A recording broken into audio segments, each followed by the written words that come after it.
Well, Jessica always starts off with a reading from Ajahn Chah, so I thought I would continue that tradition.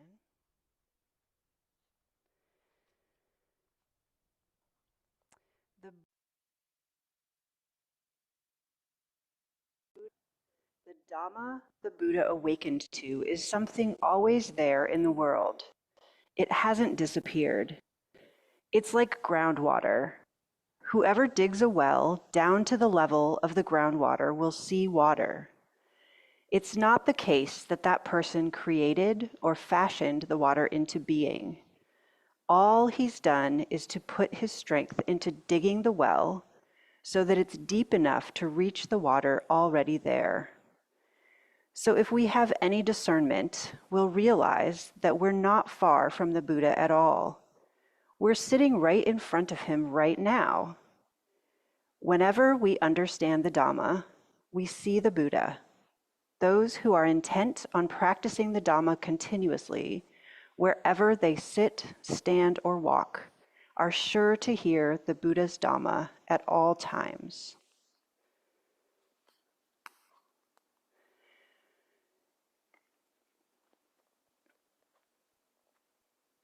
And then when I was thinking about what I might talk about today, I just thought about my own practice and how I sometimes struggle in meditation with sleepiness or just my mind not being focused. And what I've learned is my mind really likes something to focus on and to contemplate, especially in those moments where I'm getting sleepy.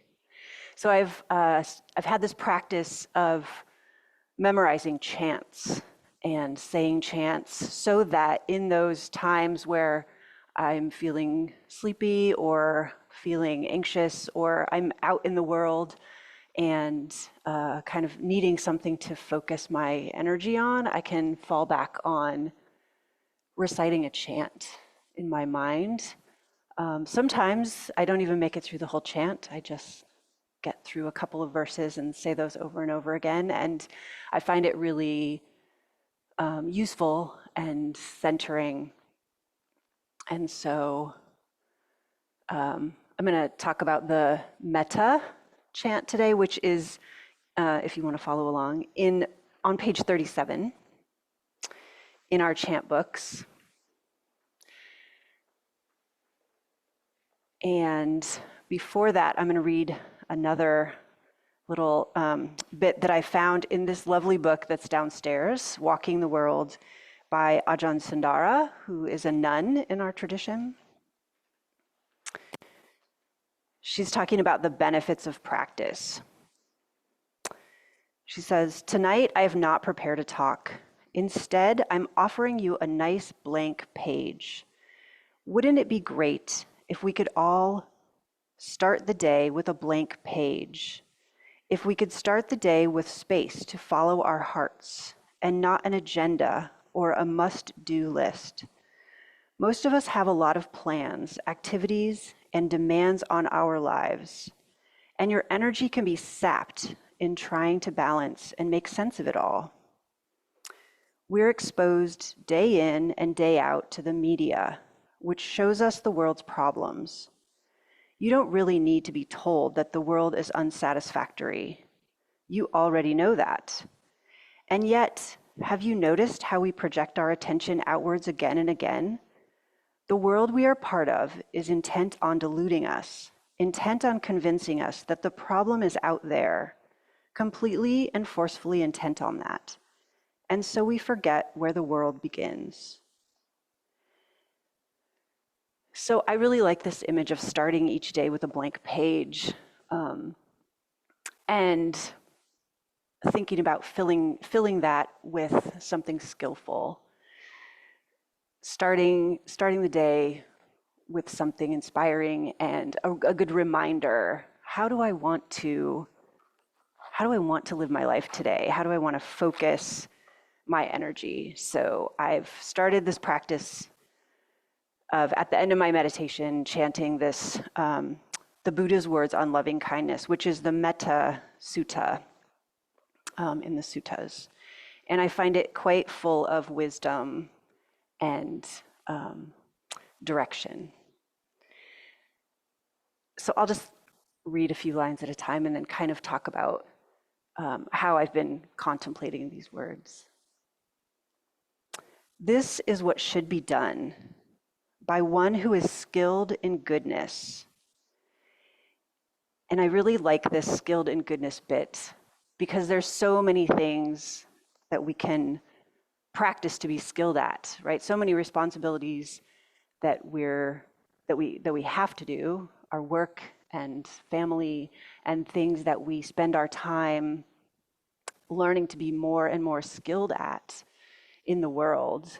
And I love this reminder that to be skilled in goodness is the first priority of my day. And if I can focus on, before anything else, if I can be skilled in goodness, then my day might go pretty well. And who knows the path of peace, let them be able and upright, straightforward and gentle in speech, humble and not conceited, contented and easily satisfied, unburdened with duties and frugal in their ways. I used to interpret unburdened with duties as a call to be less busy, to try to put some things down, try to say no to some things. But I always struggled with that because I'm a quite busy person with a full-time job and parenting a teenager, and I sort of have an avid volunteer habit, and I really like to be physically active in the world as well. So trying to put something aside and to remember to say no to things was actually causing a lot of stress and also not really happening. So I decided to take a better look at this sentence, unburdened with duties. And it doesn't say do less. It doesn't say be less busy. It says unburdened.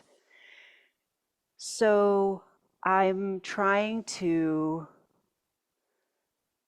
remember to go about all of the responsibilities and things that I've said yes to with a sense of joy and a sense of I'm going to focus my attention in this moment on the things that I've committed to doing them well, and not be focused on the running list of, oh my gosh, I have all these other things I have to accomplish, but really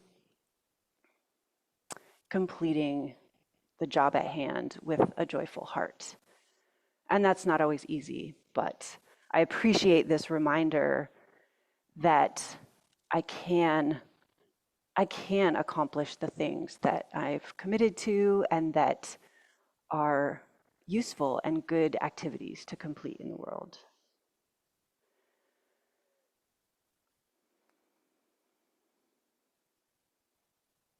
Peaceful and calm, and wise and skillful, not proud and demanding in nature. This one's really complicated for me. I think especially right now, we're being called in so many ways to be involved, to speak our minds, to share our opinions and values, and kind of align with the side that we feel is saying the right message. And that can also bring a lot of suffering to ourselves and to others. I know that I've really been drawn to being quite socially engaged and active and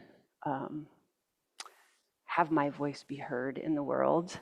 I spent a lot of time in my 20s and 30s thinking this is this is the right way to be. This is how I want to be in the world. I was a radical cheerleader back in the days of the first Gulf War, and um, and spent many years riding in critical mass rides. I don't know if that still happens or not, but it's a bunch of people get together on their bikes, and it's sort of like a bike ride and a protest all in one on Friday evenings during rush hour in downtown Portland.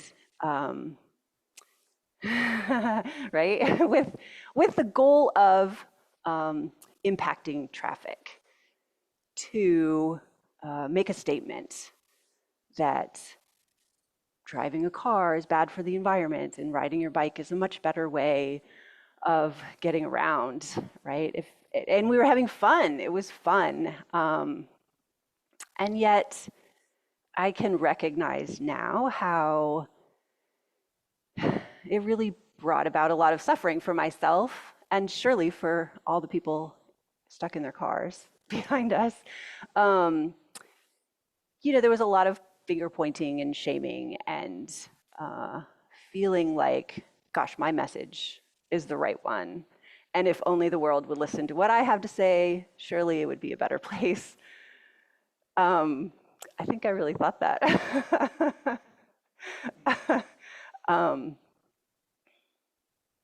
So I listened to this Dhamma talk that Jessica actually sent out about a week ago on the e-group. Lumpur Pasano is talking about Buddhism and social action. And there's this lovely picture of him sitting on a platform in front of a giant tree. And so I was like, oh gosh, what is he going to say about social action? I'm really interested to hear. And what he said is that equanimity is essential in any kind of social action. And social action can be any kind of interaction that we're having with community, with family, with friends. But having equanimity is essential, he said. And he describes that as a non-reactive clarity leading to a sense of centeredness. He says it's not indifference, it's not apathy or a lack of paying attention, but it is awareness of our views and opinions and trying to focus on our views and opinions, not taking over our balance and our centeredness. And so engaging in action and engaging in conversations in this place of balance and centeredness and equanimity is what we can aim for. And I just think I find that really relevant right now when we're being called to action, called to be passionate in the world, called to speak out for what feels the right answer. But it can be confusing to me. And I appreciate these words of working to maintain equanimity and balance in whatever action we're engaging in. Okay. Let them not do the slightest thing that the wise would later reprove. Wishing in gladness and in safety, may all beings be at ease. Whatever living beings there may be, whether they are weak or strong, omitting none, the great or the mighty, medium, short, or small, the seen and the unseen, those living near and far away, those born and to be born, may all beings be at ease. Let none deceive another or despise any being in any state, which kind of makes me smile these days, because I know that they're saying state as a form of being, right? But we hear a lot about states these days. We're labeling states as red or blue or swing, and called to have a lot of judgment and thoughts about people in other states. But all of these sentences are talking about all beings. May all beings be at ease. May we have kindness and compassion for all beings. And so in this time where there's a lot of division and divisiveness and separation, I appreciate this call to have compassion and well-being for all beings in any state. Let none through anger or ill will wish harm upon another, even as a mother protects with her life her child, her only child. So with a boundless heart should one cherish all living beings, radiating kindness over the entire world, spreading upwards to the skies and downwards to the depths, outwards and unbounded, freed from hatred and ill will. Whether standing or walking, seated or lying down, free from drowsiness, one should sustain this recollection. This is said to be the sublime abiding. So again, I feel like he's saying, whether we're standing or walking, seated or lying down, we can take this wisdom with us anywhere and practice in those moments of anxiety or fear, or just maybe even boredom, any kind of feeling or state that comes up for us during the day. Sometimes I just even chant this while I'm riding my bike, and it really just helps me focus on what is a skillful way of being in the world, what is a skillful way of living, and it's right here laid out for me as a beautiful reminder of how I can live. By not holding to fixed views, the pure-hearted one, having clarity of vision, being freed from all sense desires, is not born again into this world. And I don't know that I'll ever get to the place where I'm not born again into this world, but hopefully work on creating a little less suffering for myself, a little more wisdom and insight. And this will then translate to me bringing my best self forward in the rest of my life, in my interactions with all the people I meet during the day, and being my best self for my daughter, which is my main my main motivation these days.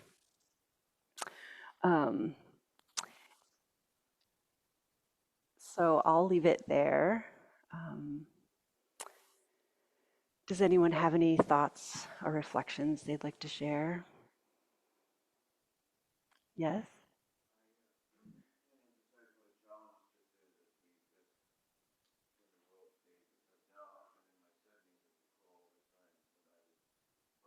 Teams that were looking to take people down. Essentially, the motivation to groupthink was to feel the way that leadership did. I want you to feel about this person or about this thing like I feel, and we're going to take them down. They stole the money. They were out of bounds. And the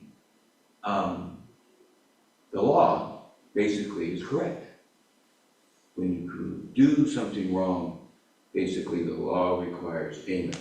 But how to do that with equanimity is very difficult. So in my 60s and 50s, I began to approach it that I'm clear, calm, and neutral. But how many times was I told, I want you to feel like I feel about this, which is angry and full of enmity and consequence.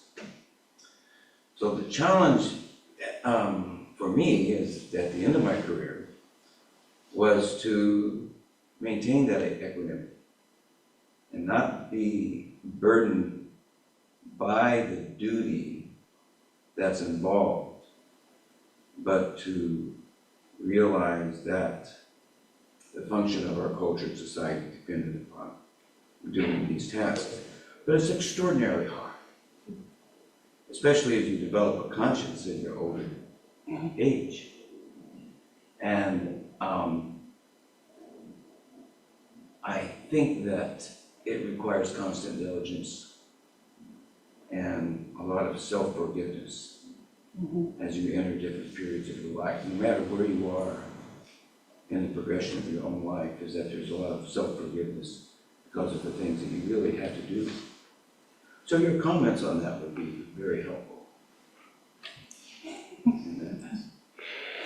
Thank you. I agree. This is really hard to do, which is, I think, and it's going against, like you said, it's going against the kind of flow of the way the world works, primarily, to get ahead and to not think about other people's feelings. And I mean, we don't know what's going on inside other people, but we can probably assume that they're doing the best they can for themselves and for their families, and those choices may not look like what we would choose, but I think that having that level of compassion and remembering we're all people, we all have really difficult decisions to make, and they don't always look like what we think other people should be doing. So this is hard, and I think it's good that we have this reminder that we can turn to. How can we bring equanimity and compassion to our actions in the world? And just starting over again each day with that reminder it's helpful, useful. Mm-hmm.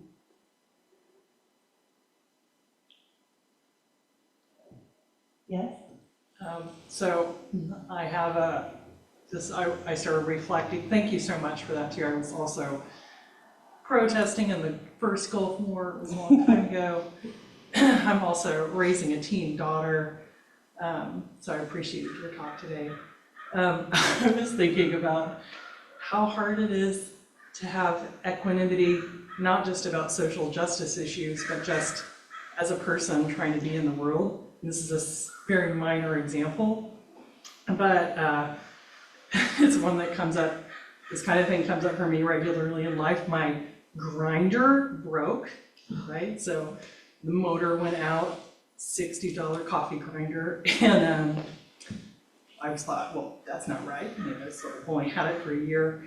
And so, what happens, you go on Amazon and you're like, well, I have to replace the grinder. And you begin to read all of the opinions from all of the people, and you're trying to make a decision about what grind, and I just can notice internally how my sort of sense of mild outrage about the whole process sort of kicks in. And then, so anyway, I just thought, well, I'm just gonna replace this one. It is what it is. I'm not gonna call customer service or talk to warranty, do all those things. And then this morning, I opened my email and I got the Google alert, which I'm sure we all have, of your mailbox is completely full. Nothing will be backed up ever again. And then you go through the process and you're, trying to even just figure out how to delete emails. So So I have found in my practice that I also have a volunteer habit, that I'm actually more able to maintain equanimity for the big things like elections or like social justice things or death and dying. You know, as a hospice volunteer, for those things I can really hold space rather well.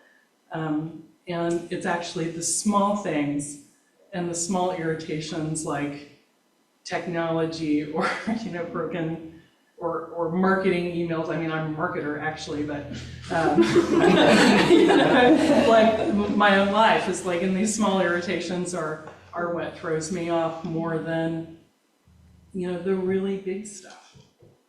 And I don't know why that I keep meaning to kind of ask people about it. Like, why would that be? How can you how can you have a being that holds space for big difficulties, but, you know, is more thrown off by these small things? I don't know if you have any comments. Yeah, I thank you for sharing that. I think that's pretty common. At least I feel that way too. You know, I don't know if it's because we often, like the big things seem kind of like, that's what we're really focused on. Like, okay, I really have to maintain my equanimity around this election or whatever. But then the small things are just happening to us pretty quickly, and maybe we're not as mindful about those. But noticing, you're noticing, and that's what matters. That's what will be helpful, right? And I think just kind of taking it lightly, like you said, forgiving yourself, and sort of just like kind of chuckling at ourselves a little bit, like, oh my gosh, I got really worked up about that thing that really doesn't matter, but yet it's all good practice, right? Because then you can see it and be like, oh yeah, we can get really worked up about really little things. And it feels real, that sense of anger and that sense of like frustration, it's real. So thank you for sharing. Thank you. Yes? Hi. I'm sorry. Oh, is there someone else Who wants to go first? They can go. Okay, Jessica. First of all, thank you, Kristen, for that beautiful and relatable talk. Mhm. There's a line here that stands out to me, and I'm interested to hear your thoughts on it. Just before the part about state, the top line on the second page, let none deceive another. We talk a lot about being truthful and avoiding lies in context with right speech and precepts. But it's interesting to see that embedded in a chant about metta. And I wonder if you might elaborate a little more. That's a great question. I mean, I don't know if I have any particular wisdom around that, but I think with metta, we're wishing well for all beings, right? And part of that is creating a safe space for everyone. We're hoping like our actions are not creating harm and suffering to other beings. And being deceitful, lying, can certainly cause harm to others. So I imagine that that's the connection between not lying, not having any deceit, and having compassion and wishing all beings well, because we're trying to create an environment of safety. And I mean, all we have control over is our own actions. We can recognize how lying anywhere in our world creates harm for others, right? So I guess for me, what's coming up is just that connection between creating a safe environment, making our actions truthful so that other people can rely on us and trust us and believe that we are not intending to create any harm for them.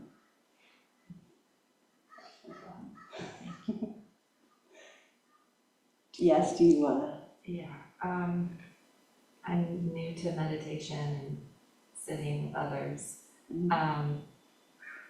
So that being said, I don't have so much practice in this, so this is a question that's like asked all the time, my bad. It seems like a lot of the conversation is about external influences and finding equanimity within that and calm. Do you have any suggestions or insights with going more granular and internal? And I feel like I need to do that first before being able to go out and, I need to look internal first.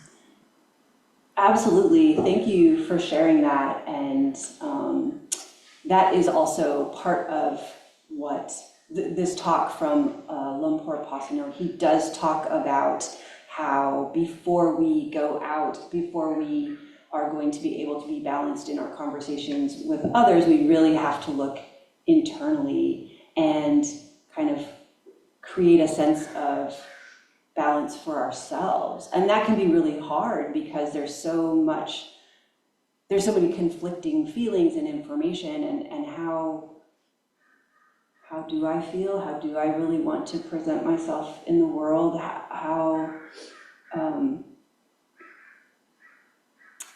Coming up with our own sense of balance is difficult, and it is important for us to focus on that first. So I think just kind of contemplating our words and our actions in the world, noticing afterwards, like, how did that feel? Did that leave me with a sense of peace? Did that leave me with a sense of balance? Just kind of reflecting at the end of our day on how did this day go? How did I show up in the world?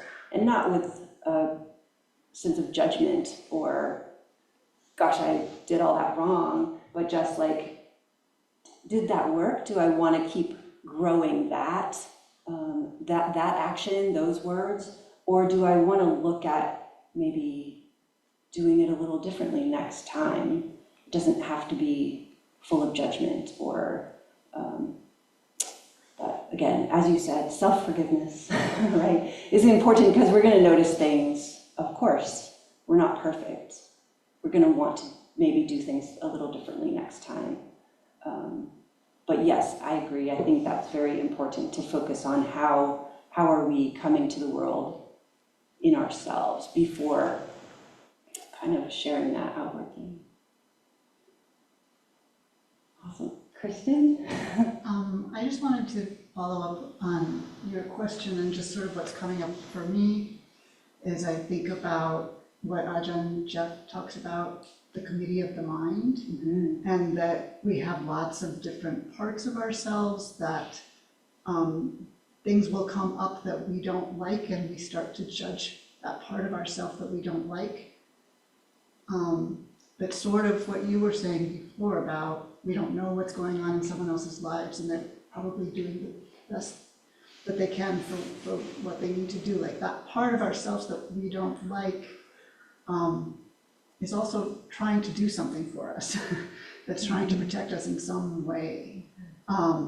And if we can, at least this is how I understand how Ajahn Jeff suggests it, is just if we can come to understand what, or try to think about what that part of ourselves is trying to do for ourselves, we can maybe be more compassionate to that part of the committee. So I try to think about it when I get to the self-judgment part.